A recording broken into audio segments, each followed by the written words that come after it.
allow us to help revitalize some of our neighborhoods and some of the structures there. And then the end result will be, we have an affordable house that's like brand new that somebody can purchase to raise a family. And that's the whole idea of the program in a nutshell. Are these empty houses you're looking at? Yes, and yes, most of them are, but some, not necessarily. We're conducting the inspection. We're noting on the form whether it's occupied or not, but most of them are gonna be empty, but there are some that will not be empty that will qualify as well, probably for remodeling and things like that. So we're noting on the form which ones are occupied and which ones are not. And will it just be residential? It is just residential right now, yes. Can't do the main? It's housing. It's designed, no, we Well, can't, I'm isn't there sorry. housing up on the main? Well, we have a different idea for that, Manuel, that we'll be bringing in front of you at another meeting. Angie's working on that right now. We had mentioned a 50-50 grant last time. She's also working on something else now where we can try to get some funding for that main building, yeah. But no, I'm sorry, this is designed for families and just for housing. Yeah, when we released the residential development incentive program, there was a lot of community members that said, well, what about existing homes? That's for all new homes, but what about existing homes? So this program will actually allow us some dollars for renovation and to be able to assist some of those as well. So I think it's a good opportunity for us to. Well, the Attorney General personally sat at the meeting and told us he had $5 million to support this project. So we want to make sure we have our hand out. Is there a way for residents to apply for this? You know, that may happen to have been overlooked, you know, for some odd reason? Well, we're hoping we don't overlook them, but I can tell you right now that, For instance, like, let me mention some of the elderlies with chairlifts and Well, ramps and so right. forth like that, yeah. there is an attorney out of his office. Her name is Vanessa Devereaux. She is the lead on this project. They are actually developing those guidelines right now. So that very well could be a part of it. But remember, the whole idea is to have the colleges and the trades kind of install that, you Right, know, I understand, to give stuff them like that. the, But I don't know exactly, Joe, what the parameters will be yet. We're in the process of doing the inspection and placing a value on each community, because they have to know what they're dealing with. They don't know we're talking 6 counties, so Vanessa is actually working on those parameters right now and that program, and I'll make sure that I bring that in front of everybody when it gets developed. well, it sounds like a great project. It's brand new, it Yeah. just started, so as it develops, I'll make sure I supply that. But in our meetings, I'll make sure I bring that up. Oh, thank you. So they think, sure, all good ideas. Most definitely. Yeah. Well, thank you for working on that and for updating the council on it as well. With that said, that leaves us for any miscellaneous items. Did any council members have any miscellaneous items they needed to discuss or bring up? Or Swimming pool. Swimming pool. I was waiting for that to come up. I waited until the end. So, 15 questions on this swimming pool. okay. Do you have anything in particular that you want to discuss? It's gonna be closed all summer. So, Well, shall or do you want to? unless Anne Marie would like to know. Anne Marie? No, I'm just kidding. Well, Oscar, do we know for sure? No. Are we prepared for it to be closed all summer? Yes. So I would say plan, but I would think that people should plan on, and the residents should plan on the pools being closed. If we received the okay to open the pool in late June or July, it takes 3 to 4 weeks to open it up. The kids have gotten other jobs. We probably wouldn't have lifeguards. We wouldn't. So we had a, We have an order that says it stays closed. Lamarland swim team, we're supposed to be hosting the I major know. meet. I've This heard. yeah. That's good revenue for, So I have a question. Somebody mentioned that there are other area pools that are opening. Yes, Interesting. yes, because the chlorine in the water takes care of the virus. Which areas? It was on the news. I can't remember. 30 miles each way. Okay. So what we discussed this in our video because during that community forum, we were taking questions in from community members. And the pool was a big question. I mean, everybody wants to get the pool open. And we've received the reports about the CDC and different states that have seen that, they are seeing that the chlorine helps with the water. The problem is that we're liable for the staffing as well. And when one of those staff members has to save or assist or help one of those individuals that's swimming, say mouth-to-mouth resuscitation because they're drowning, we're putting our staff at risk. So there's some issues there as far as liability for the employees and the staff and how do we keep them safe. But the main thing that I've heard from the state was that the issue isn't the swimming. It's not being in the water. It's on the deck. Because when you're not in the pool, you're all gathered up into different areas, and how do you control that? How do you control that in the locker rooms as they're getting ready? How do you control it through the lines as you're going through as well? So there's a lot of different variables that the state's looking at before they approve it statewide. Now, a lot of communities may be approving it, but we're going by the state orders, and what the state's saying is at this time, with They the say Safer at closed. Home order, 2028 that just came out, it said clear as day, public municipal pools must remain closed. Even the hotel pools, even Public homeowners and private. associations, all of them, public, private pools are supposed to stay closed. I mean, So we're just abiding by the state orders and trying to do that. Now, like Steve said, and we mentioned it the other night, if the governor said today, yes, you can open up the pools, we'll get to work on it and we'll start going great head guns. forward with it. But it's gonna take 3 to 4 weeks to get staffing, training, everything all ready, get the pool cleaned out and get it up and running. So now we're looking at from here, second week in June, second week in June. So the farther we go, the harder it's gonna be to open. It's not about the dollars, but at the same token, it is about the dollars. If we take a loss on the pool every year, but we take that loss over a 12-week period of people using it, which we understand. But if we take that exact same loss over a 2-week period, it's really not financially feasible to do that. So, Well, the budget for the pool is 180 thousand, some change, Krista, what, 183, 87, something like that. you take that over 12 weeks. I mean, We do That's, get some revenue from concessions and things like that, but it doesn't cover the staffing. no. And we hire close to 40 kids yeah. to make it work with the scheduling. So, it takes quite staff, and they are all high school and college kids, so. So to open it for a they lose week, them in the middle of I mean, do There's we 40 open it? There's 40 kids that aren't gonna be able to get jobs this summer too. Well, so- and 40 kids that if they're not going to do that, they needed to know, so they could get other jobs. So that's why the decision had to be made quick, and we are basing it on the fact that pools are closed. We were told, don't expect the governor's order to open them, just like concerts, they're canceling all festivals. Anything that would be a major group gathering, we were told, don't count on it opening. So, I've seen a lot of, around the state, I've been reading a lot about it, trying to figure out what other communities are doing with their pools. A lot of the pools are actually just postponing, and they're saying we're postponing the opening, but because they don't have an exact date yet. But we're looking at it from the standpoint of, even if the governor said 2 weeks from now that he's gonna release some of the orders, it's gonna be 25, groups of 25 or less, maybe.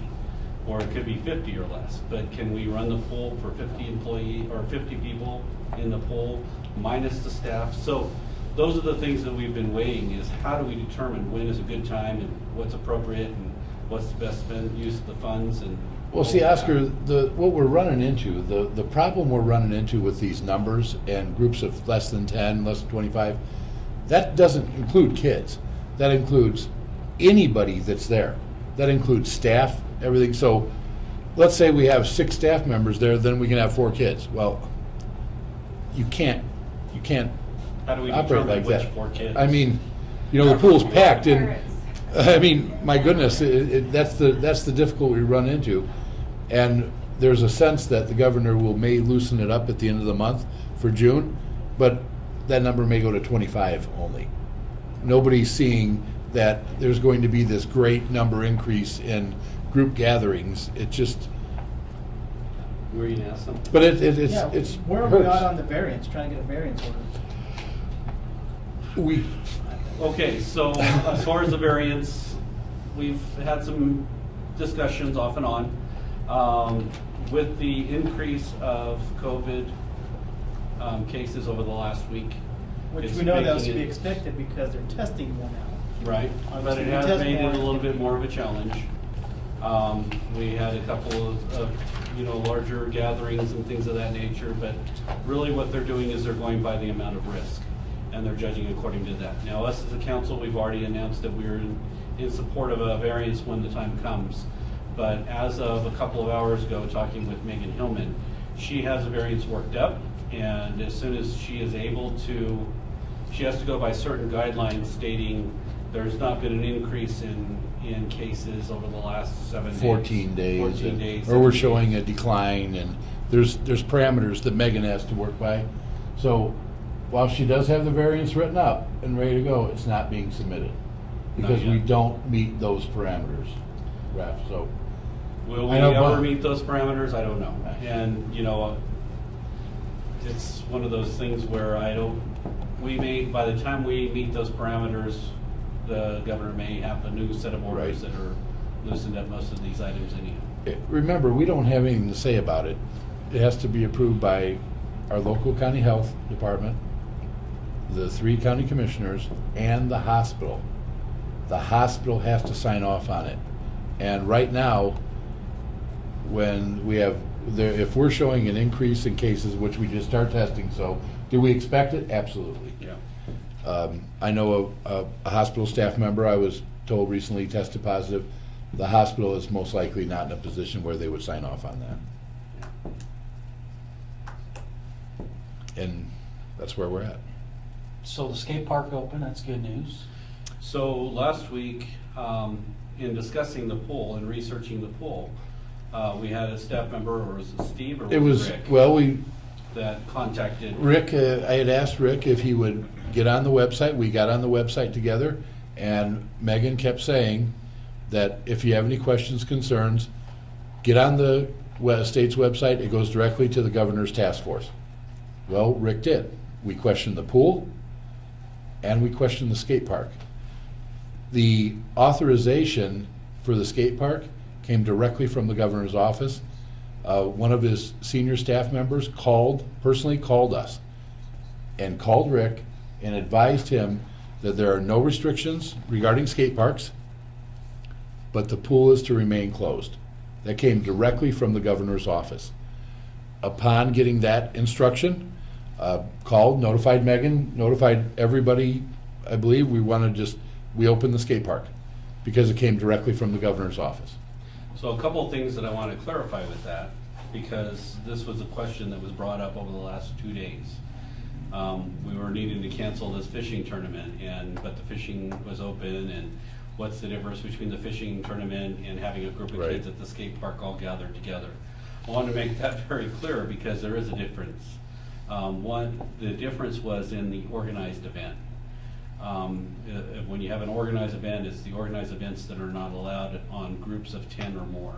So it wasn't an issue that people were fishing at the pond or skating at the park. It was that we were trying to get an organized event.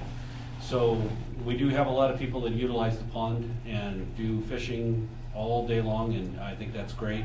Want to continue to have that available, and I'm sure we'll start seeing a lot more kids at the skate park. I know I myself twice have called in and asked Steve to call somebody to go over and mention that these kids are gathering together. So if you do see that, they're supposed to be keeping their social distancing, they're supposed to be maintaining that, they're not supposed to be gathering up in groups of 10 or more. So please, watch that. I mean, we allowed this thing to happen, just like we did the ponds, but it's up to So what about the individual playground areas? responsibility. Playground areas are specifically closed Right. by the governor's order and the order of the CDPHE. We asked about all that. However, they did allow an exception for skate parks. They did not restrict them Covered picnic areas? to remain closed. closed. Cover picnic areas, campsites, playgrounds. Although we're hoping campsites open up soon. Ball fields? We haven't gotten a determination on the ball field. Ball fields to remain closed. We posted on our website, Babe Ruth came out with a new set of guidelines. Babe Ruth is postponing the season. So that's fine with us. I mean, if the kids can play ball in the fall, is fine. But they've actually postponed the season, Manuel, around the orders of no organized group gatherings. And ball fields fall in that category, unfortunately. I can tell you that, you know, if our police department goes by and they were to see a group of 30 or 50, they would roll down their window, remind them that there are these gathering guidelines, there's social distancing guidelines. We're to be in groups 10 or less. We're not, obviously, we're not writing tickets, we're not doing anything like that. Our goal from the very beginning, and still remains, inform them, educate them. That's it. That's what we're trying to do. Yeah. For the most part, everybody's been good, but every now and then, hey, you know, it gets lax, so. Right. So, you know, one of the things that I wanted to point out is that similar to the pool and the skate park, we asked the question to the state to try to get approval on those. We're trying to do that on everything. We're trying to get a variance passed. We're trying to get our community open. But we can only do what we're allowed to do with the state orders. And if we can get those variances or those exceptions, or if we can get an approval on certain items to be opened up, we're definitely pursuing them and looking at them. I know Steve's been trying to stay on top of it, all the different meetings and conference calls and all of that. So that's been a big deal as far as trying to do that. Now, one of the other things that I've heard a lot about, and I've heard like 15, 20 different times just in the past week, is why don't we just say the heck with it and do what we want here locally?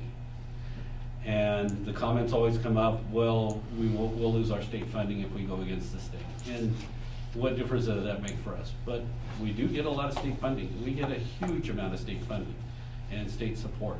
And not only is it because it's state law, not only because we get the state funding, but, you know, really when it comes down to it, the health and safety of our community is what's number one in the priority. I mean, it would be nice to open everything up and go back to the way we were in December or January, but that time will come. I think right now we just need to be patient, keep working away, chipping away at restrictions we do have, and gradually they'll lift up and we'll be able to get back to normal. You know what, Oscar, we will submit if there's something that ever comes up that we know like is going on around the state and we can't figure out why, if there's a set of rules or guidelines that is not being adhered to uniformly or followed, please let me know. We will be happy to get on that website and we will submit that question directly to the state. And like I said, we got a call back, on a personal call on the skate park, and it was very nice. So that tells me, and it tells everybody at home, that we've been encouraging to send those in. The governor's task force does get those emails. They called us directly. So we'd be happy to keep doing it. If there's something that's not, that we think is not fair for our area that perhaps everybody else is doing, I have no problem to submit it.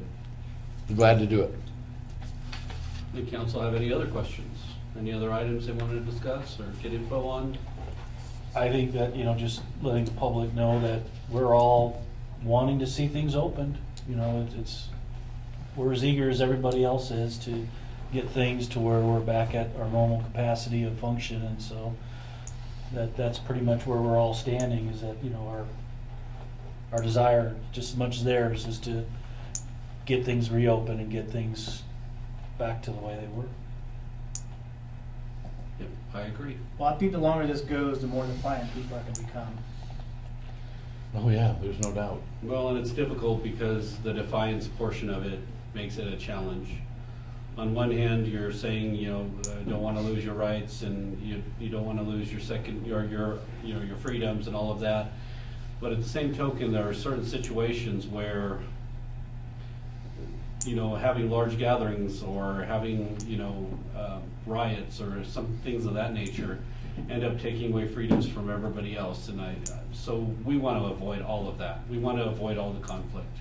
It's not about the extremes. I don't feel like we focus on those extremes. I think we need to remember that we're all just trying to get through this together, but it is difficult, and it's getting harder and harder because people are getting tired of this. We're all fed up and we're ready to move on with life. I think Raphael's point is well taken. It's correct. Very correct. Yeah. We did the drive-in Saturday. What Linda said was a huge success. I went out there about 8 o'clock before it was really dark. There's about 60 cars and cars still showing up. So it's giving people something to do. Yeah. Yeah. See, and those orders don't make sense, because you can have that, no big deal, but you can't have people. They were in their cars. They were in their cars. And people did pretty much stay in their vehicles. They might have set out right beside them, but they did what they were requested of. Stay in your vehicles, watch the You know, show. but you go fishing, I don't know any fisherman who stands 6 feet next to each other. I think the fishing issue was they were handing out information, and as they were going in, it's just, and then with kids, it's just a little harder. It's like herding cats, so to speak, you know?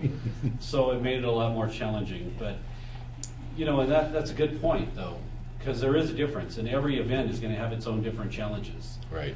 And one of the things that I was not aware of with this whole situation with the fishing thing is that they did talk to a few people, but, you know, the actual person we need to get approval from is the county health department.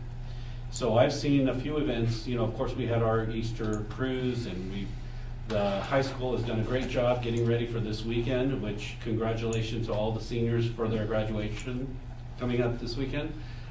They've done a great job as far as planning to prepare more of a drive-through graduation or a parade type graduation. But it's something that was modified, that they talked to all the different powers that be. They did get approval through the Powers County Health Department.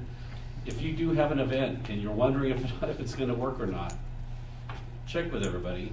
Make sure you check with the County Health Department, and they can at least guide you on what's good, what's bad, what needs to be done. Scenarios where you stay in your car or you don't stay in your car. They can tell you what those challenges are, and that would help a lot. So please, if you do have an event coming up that you want to do, ask everybody first. Congratulations on that too, by the way. I did hear that it was a good event for the drive-through movie thing this weekend, or the drive-in. Maybe we'll do it again. Yeah. Okay. Any final questions?